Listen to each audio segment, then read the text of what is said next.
In this ayah in particular, Allah describes a phenomenon that He's talked about in a few places in His book.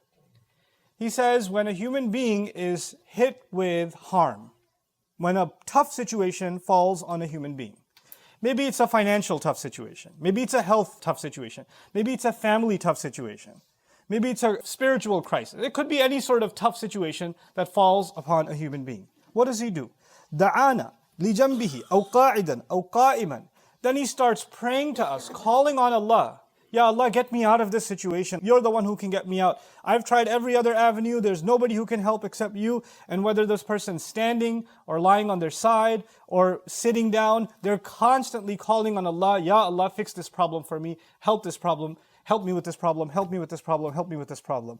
There's a desperation to turn to Allah on behalf of this person. فَلَمَّا كَشَفْنَا عَنْهُ ضُرَّهُ. And when we alleviate that difficulty from him, مَرَّ كَأَن لَّمْ يَدْعُنَا. Then he walks around like he never called us. إِلَى ضُرٍّ مَسَّهُ.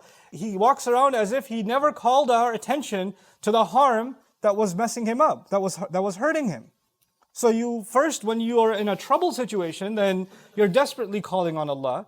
And when the problem is solved, then everybody goes back to normal. And we act like we weren't praying to Allah, we weren't desperate to Allah. There were no tears in our du'as. There used to be. But when that's gone, as if that relationship with Allah is pretty much over, I got what I needed, I can move on with my life now.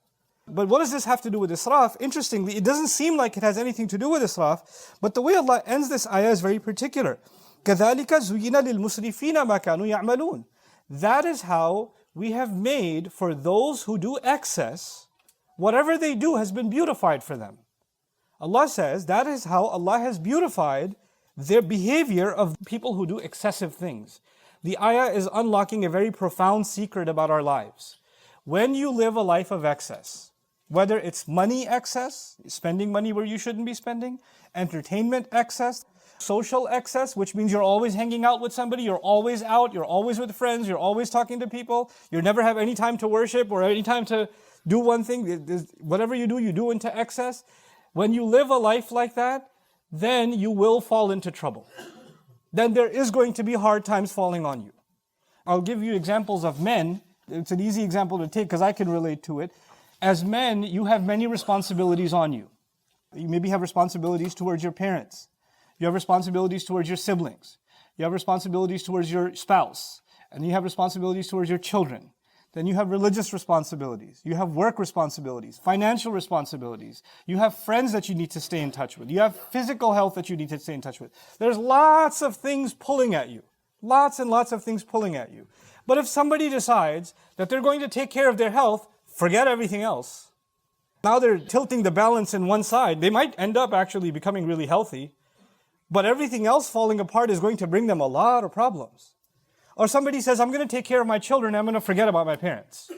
Forget about them. Then there are going to be lots of problems coming their way. So when we take one thing and we go in excess at the expense of other things, there's always something else that needed your attention, that needed to be balanced out. So every time we do excess, we're actually depriving something else, denying something else's rights. That's actually what's going on.